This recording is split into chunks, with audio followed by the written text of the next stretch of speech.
So I'm joined today by Mark Weinstein, who's the founder and chairman of MeWe, a social media platform with over 20 million users that makes explicit guarantees to its users about privacy. Mark's also known as a global leader in privacy advocacy, and I'm really delighted, Mark, that you can be with us today to talk about privacy, MeWe, and how our students might be thinking about this as they launch their careers. Thank you, Bill. Great to be here, and thank you to all you future privacy advocates watching this video. Thank you for championing the right to privacy, which is an innate human right.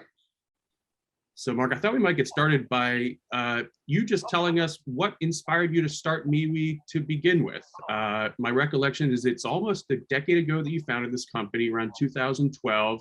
This is a period when it might not have been as apparent to many people that privacy was going to become such an important issue as it has. What was it that initially led you to start this company? So, setting the record straight, Bill, MeWe launched officially in 2016. That's when we actually launched MeWe, both in the app stores and on the web. But you're right. So let's go back to 1998, and for everybody, it's February 2022 today. So in 1998, I started one of the first social networks in the world. We had superfamily.com, superfriends.com. These were PC Magazine top 100 sites 3 years in a row, back in the first generation of social media, when people weren't even imagineering anything like this. So I was an early founder in social media, in this whole movement, in this whole technological tour de force, where the vision was staying connected with your family and friends, and finding like-minded interests, using great technology. And listen, guys, back in 1998, email was already ghastly, and it still is 24 years later in 2022. So, I built one of the first ones, hired people at my kitchen table. And so that's how it starts. Now that company ran until the implosion of Web 1.0 in 2001. Fast forward, I wrote some books on leadership and greatness. And I got into sort of high-tech consulting for a period of time, and then watched the industry as it evolved, MySpace, Facebook in the mid-2000s. And then right around 2010, Mark Zuckerberg made a statement that floored me. Mark Zuckerberg declared that privacy was a social norm of the past. I actually watched his interview when he said this. And I literally had an out-of-body experience almost. My jaw dropped, certainly in-body. But I was like, did I just hear that? Did Mark Zuckerberg just decide for his own wallet that privacy is dead so that he can make as much money as possible spying on us? And I was floored, because as one of the early founders, and listen, there were many early founders of social media, a whole handful of companies started in the late 90s. But as one of them, I was like, man, this isn't what social networking is for, so you can spy on us and make money. Social networking is for us, for the people, to stay connected, to use technology, because we're all living around the world now. Our families and friends, we're everywhere. The globe is a family community now. And so I decided right then and there that I would come back to social media, that I would start a company, and that I would fix these problems. Now, it took me a while. This meant that I had to liquidate my retirement account, sell my home, relocate to Silicon Valley, and start a company.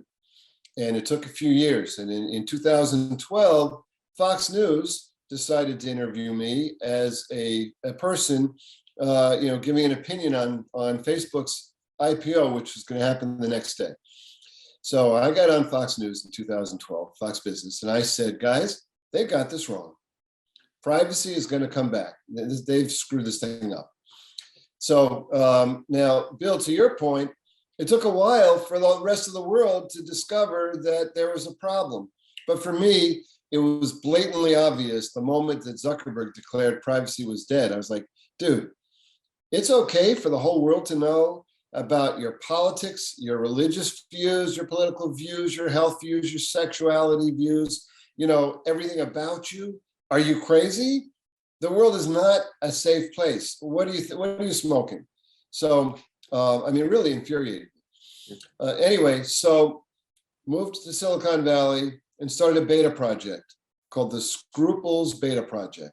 We ran that project until 2016, early 2016, at South by Southwest, we announced MeWe.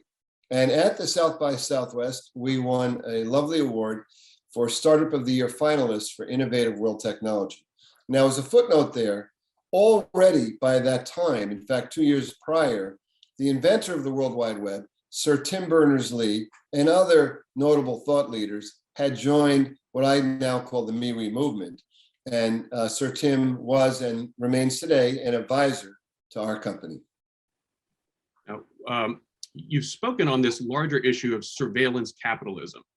And I take it that, Facebook is, who's a direct competitor of yours, is sort of one of many companies that you think participate in this larger process of surveillance capitalism. Can you sort of walk through in a bit more detail, what are the ways in which surveillance capitalism endangers privacy? How do these processes work? And then what is it that MeWe does differently? How does a platform function that avoids the sort of pitfalls of surveillance capitalism? All right, everybody, now I'm going to try and do this succinctly because that's a big question. First of all, as you all have discovered in your own lives, surveillance capitalism is a method of capitalism by which a business like Facebook, we use Facebook as the example, but Google does this too, and other companies, Snap does it, a whole bunch of companies do it. They spy on you. They watch your conversations. They actually watch everything, the algorithms do. They watch and analyze everything you say, everything you do, every location you're at, every activity you're involved in, every person you're connected to, and how you interact with them. They have thousands of data scientists and psychologists analyzing and feeding and manipulating the algorithms. And what happens is they are actually, without your knowledge, manipulating not only your newsfeed, but they're manipulating your thoughts, your emotions, your votes, your purchase decisions, everything. And this is well documented. So I have a very small TED Talk about it. I did a 9-minute TED Talk about the rise of surveillance capitalism. Of course, you can watch The Social Dilemma. Terms and Conditions May Apply, a great film by Colin Hoback back in 2013 even, way back then. Hoback chases Mark Zuckerberg around with a camera. It's really, really hilarious and interesting. So there's the premise of how these companies operate. And they allow advertisers, marketers, politicians, countries, who's ever got the dollar to pay them to target and manipulate you. They allow people to amplify conversations. They amplify outrageous conversations into your newsfeed. They amplify advertisements and marketing schemes into your newsfeed based on what they know about your emotions. Listen, it's well documented.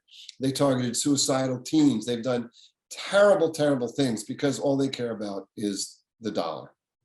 At MeWe, we run it differently. First of all, we don't have ads or any kind of way for people to boost. We have no amplification, no advertisements. We have a privacy bill of rights for our members. Your data is yours, not ours. Nobody manipulates your newsfeed. Your newsfeed is 100% timeline order, who you're connected to. That means your contacts, the groups you're in, the pages, the influencers you follow, 100% timeline order in your newsfeed. Nothing gets in the way. Nothing can be amplified. Nobody on the platform can pay to boost anything. No advertiser, marketer, or politician can pay us anything to boost to you. Nothing gets boosted. Google can't get in and take something out of MeWe and amplify it on the web. Can't happen. Google is blocked. So imagine this. We love to say, imagine MeWe. Imagine social media done right. How do we make money? Very important question. MeWe is freemium. Freemium, everybody. So that means it's free. So everything you love about social media is free. MeWe has all the features you love. We've got disappearing content and stories and journals and a great custom camera and live voice and live video. We've got, tons and tons of stuff. Great groups, great pages, great private groups, private news feeds for your close friends, everything that you love, and none of the BS. So we make money by having a premium membership where we have some extra features. So if you want to support MeWe, then you can become a premium member and pay us $5 a month, $60 a year, $4.99 a month, to have some extra features. We have a cool custom themes, custom emoji, sticker store, and you get all those for free instead of buying them a la carte. We've got extra storage because everybody on MeWe has their own cloud. You've got what we call My Cloud. So everything you post, you can retrieve, you can find, you can download, you can reshare. So, instead of 8 gigs, you get 100 gigs. I mean, all kinds of stuff in MeWe Premium. Soon we'll have followers in there in case you want followers on your profile, but you don't want a page. Soon we'll have song clips in there so you can put music with, your posts. We also have great chats and chat threads. Every group has a chat too. We have great calendars. We have great stuff. Everything you love about social media. None of the BS. Freemium. And remember, here's how freemium works. If you get about 4% of your members to buy something, to help pay, to give you a revenue inflow, you can run a profitable company. Yeah, maybe you won't make as much money as Facebook, but do you really need to make as much money as Facebook? How about a nice, ethical, profitable company? It's called Conscious Capitalism, everybody. The founder of Conscious Capitalism, Raj Sisodia, is over at Babson, is also one of our advisors. So this raises a really interesting point, which is privacy is not just, you might say, this ethical concern, but it also raises all sorts of interesting questions about new business models. That is, how was the old internet founded, or the first generation of big tech founded on certain business models? And part of the innovation you all engage in is very much, how do you innovate new business models that can sustain privacy at the same time you can run a sustainable company that actually can grow and develop new technologies over time? I'm curious your thoughts on, when we think about how to regulate privacy, there's different approaches. You can think of different ways of bringing pressure to preserve privacy. One avenue is you look to government, you look to regulators to try to set up some laws, some regulations that guide how data can be collected, how it can be used.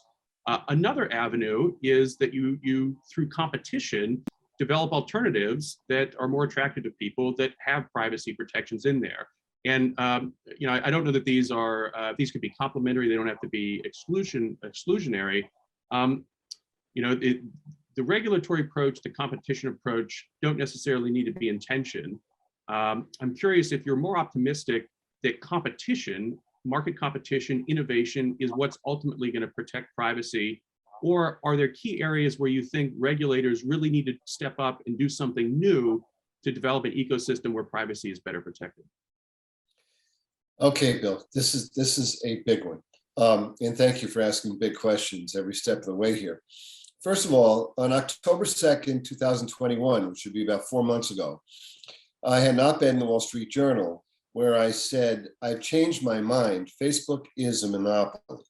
Now, the Wall Street Journal gave me 1,300 words, which is a big op-ed to explain these 6 reasons why.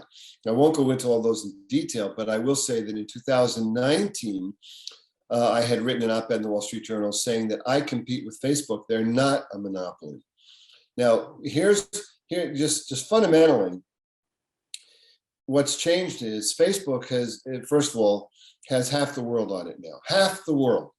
And 50% of Facebook users get their news on Facebook. That means 1/4 of the world is relying on Facebook for their news, and Facebook curates the news that they give to each member. So that means that free will, is all, everybody's opinion, everything is being manipulated by Facebook. That's scary, dangerous, etc. Facebook is a massive monopoly, interfering with the free market. Facebook announced several months ago, it's now 2022, but they announced several months ago in 2021 that they were now budgeting $1 billion a year to pay content producers to produce content on their platform. This is separate from the news agencies that they're also paying, or that the agencies are paying them. So imagine this. Facebook is now paying content producers massive amounts of money to produce content. This means influencers, their pages. This means in groups, everything, regular, average, people are getting paid to produce content for their followers on Facebook, and therefore being discouraged by producing content on other platforms. Talk about massive interference with the free market, with the ability for these producers to freely produce on other places. Because Facebook the quid pro quo is produce here, we'll pay a lot of money, but if you're producing over there, we're going to limit your reach here. So there's just massive anti-competitive, initiatives by Facebook. So we're dealing with that. So at the same time, the only solution, if you regulate, first of all, we've regulated Facebook, everybody. Now, this goes back 11 years ago. In 2011, Facebook and the Federal Trade Commission had what's called a consent decree agreement, where Facebook agreed not to violate their users' privacy, not to do, wrong, not to wrongfully use, and also not to abuse their own privacy policies. Facebook broke those rules. They didn't care. Cambridge Analytica is a great example of that. And so the Federal Trade Commission had an opportunity, because there were fines built into that agreement. The Federal Trade Commission had the opportunity to levy a $2 trillion fine on Facebook. Now, that would have hurt. What did they do? They levied a $5 billion fine on Facebook. Now, listen, you really want to get the context of this. You could be fined $2 trillion, you got fined $5 billion, your stock went up more than that the same day you were fined. Ouch. That didn't hurt at all. So regulations don't work. And yet here we are, because, so Facebook is absolutely a monopoly. And yet, we already know that regulations don't work. We know this with Google too. We know they've been fined around the world for stealing people's data, and all they do is take the fines. Even in the EU with GDPR. GDPR turns out, unfortunately, because I really appreciate the European Union trying this, but to be toothless. So these companies have thousands of lobbyists. They can influence almost every arm of government. So we need the free market. Also, technology is going to evolve. So I don't know, whatever year you're watching this interview, but technology is going to evolve. They're calling it Web 3, decentralization, changing the way we store and upload our content, taking control of our content. So we've got to allow the free market to do that. If we regulate Facebook, then actually we'll regulate out competition. What if they regulated Facebook to give you a newsfeed in timeline order? What if they regulated Facebook not to, et cetera? Well, they could regulate MeWe right out of existence, right? That wouldn't be very helpful, because then Facebook would control the world. So anyway, there's a lot to do. Section 230. Just want to touch on this today, because I don't know when you're going to be watching this, but this was a critical, smart, piece of regulatory guidance, which allows social networks not to be liable for the content posted on their platforms. It allows startups to exist. It allows MeWe to exist. Imagine if we were liable for the content posted on our platform. First of all, it kills privacy, because if we're liable, then we've got to watch every word you write. It doesn't matter, private or public. We've got to watch every word. We'll know everything you do. So there goes privacy. And if we're liable for anything you post, then we've got to be censoring all the time. Censor, censor, censor, censor. And we've got to have an army of lawyers working for us all the time, which no startup can afford. And we've got to be defending lawsuits all the time. That's crazy. So there are a lot of pitfalls. So how do we regulate? What do we do? These are massive questions. We somehow have to allow the free market to thrive. We've got to get Facebook to stop interfering. The Federal Trade Commission's complaint filed in August, right now there are these massive antitrust lawsuits against Facebook. 46 state attorney generals have filed a suit. The Federal Trade Commission has filed a suit, which recently has been upheld, that it can move forward. MeWe is one of only 2 direct competitors to Facebook left. All the other ones are gone. They're out of business, driven out of business, or they're acquired by Facebook. It's just Snap and MeWe. And Snap has turned into a Facebook clone. They're studying, they're watching everything you do, collecting your data. They have algorithms to target you. Unfortunately, Snap pivoted a few years ago. Remember, Snap originally made their mark with disappearing content, which was cool. But it turned out, and you guys might not even remember this, it turned out that the content didn't really disappear. It just got buried into a folder on your phone. So Snap got fined and put on probation for like 20 years. It was back in, I don't remember how long ago, it was 2013, 2014, 2015, whenever it was. So Snap actually broadened into basically a surveillance capitalist company. But it's just MeWe and Snap that are left right now, because Twitter is not a platform. Twitter is a social network. TikTok is a social network. But those are one-trick ponies. To build a platform that has all the features you love about true social networking, the groups and the pages and the custom cameras and the stories and the disappearing content and, all the great features, the news feeds, private news feeds for your friends and your family, all that stuff. There's only two left, Snap and MeWe. On the issue of algorithms and content, I think you had made an interesting observation, perhaps it was in your TED Talk, that there can be financial incentives for companies to actually promote discord, that is, promote incendiary conflict, because that drives engagement.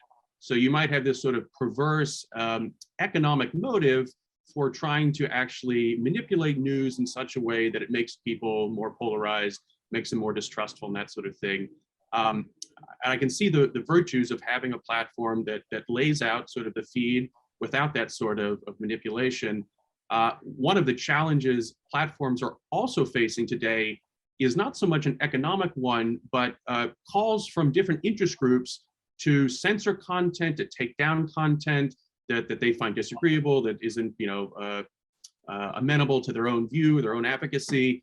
And I'm sure MeWe has struggled with this. I know you've had enormous growth in Hong Kong as activists in that area, freedom activists have used the platform to communicate. I'm sure you've had pressure from governments like the Chinese government against that. I would imagine you also get pressure from groups that are upset about all sorts of speech on your platform that they find objectionable. How do you think about the obligations of free speech on a platform like MeWe or in social media more generally? Do you think really there should be sort of a blanket policy, which is, as long as you're not doing something illegal, it belongs in the platform? Do you all have to negotiate country by country more detailed policies on how you're going to police forms of speech and content? Or really is that ultimately something that's best left up to users? So really important. This is really important. This question of free speech and censorship on social media and in general in our lives. It's sort of this woke culture that we're living in right now. Start with this. The principle of democracy is the legal support for disagreement. That's really one of the absolute freedom of speech. This is what the bedrock of democracy is. So and now you come to social media. And so we have very clear and strict terms and conditions, terms of service on MeWe. They're just fair. So because who am I to tell you, whether your opinion is right or wrong? I mean, that's a very dangerous line that we do our best not to cross. But MeWe is for civil discourse, because that's also what democracy is about. So if you're inciting violence, if you're posting hate, if you're doxing, if you're bullying, if you're posting porn, then you're not invited to stay on MeWe. We have a jail system for our users. So, if we find something, our trust and safety team finds something that breaks our terms, we may put you in jail, but it's really outrageous. It's up to our trust and safety team. They may just kick you off the platform and block you. Now, having said that, we don't care whether, if you have an opinion, like we said, about politics or medicine or anything, it's none of our business. Just keep it clean, everybody. Civil discourse is absolutely the bedrock of democracy. And so people love MeWe, and it doesn't matter whether you're left, center, right. MeWe's for everybody. Also, only about 1% of MeWe users are actively engaged in the political groups. 99% of MeWe users are engaged in lifestyle, in pets and cooking and sports and music and entertainment and health and whatever it is. So we know that, but the media seems to like to sort of look at what's going on politically on these platforms. Interestingly enough, in 2016, when we first launched, it was the Bernie Sanders groups that moved from Facebook to MeWe first, because they felt that they were getting censored on Facebook. Subsequently, over the years, we've had vegans, we've had the LGBTQ, we've had conservatives, we've had all kinds of disparate groups with all kinds of interesting thoughts, but nothing wrong. But Facebook seems to decide at certain times to censor, and of course, Facebook went massively censoring conservatives, also progressives. We've seen progressives move over, when they felt like they've been censored or their reach is limited. Remember, one of the ways you get censored on Facebook is you post about something and nobody sees it. Their algorithm just limits your reach. Can't happen on MeWe. If you've got 1 million followers on MeWe and you post something, or if you've got 100 friends on MeWe and you post something, whoever you're connected to is going to get that post in timeline order in the news feeds 100% of the time. It's so simple. So this idea that Facebook amplifies outrageous content, it's true, it's well documented, they do this into your newsfeed. And it might not create an extended engagement with you, but it'll create an immediate engagement with you, which also grabs your attention. So then if they have an ad or something, or something else, they can get you right there, because they've got your mind. These algorithms, guys, are so sophisticated and so manipulated. All they want to do is get your eyes open, and then they want to pop. Remember, they're all about the money. We're all about the connection. So completely different. At MeWe, we like to say, at MeWe, our members are customers to serve and delight, not data to target or sell. Or another thing we say is, at Facebook, you present a facade of your life to the world. It's all pretend, it's all makeup. Everybody's trying to look good. At MeWe, you have authentic. MeWe's about your real life. What you're really feeling and thinking, because it's all about you and who you're connected to. It's not about us. We're here to support and serve you. I know there's been a big discussion in the GDPR about data portability. Is it possible to go on a Facebook right now and download your entire profile and then plug it into a platform like MeWe? Or are there just so many, I imagine that being technically very difficult. And I think that's what a lot of the criticisms of the GDPR have been, that nobody really knows what this means. How portable is data across platforms? Data portability or data interoperability. I wrote about it in my op-ed in the Wall Street Journal in October of 2021. It's a great idea. Listen, isn't that a great idea that we could just own our content and we decide where it goes and where it doesn't go? We can move it from Twitter to MeWe to Facebook, or get it off of Twitter and Facebook and get it onto MeWe, just like that. There's now regulations have attempted this in the healthcare industry.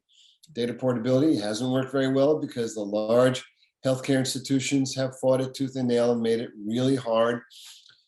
We actually have built systems. When Google Plus closed, we built a data portability system so you could download your G Plus content and upload it to MeWe. So we built an uploader. Now that works fine because Google was going out of business, Google Plus that is, which was a Google social network in case you never heard of it.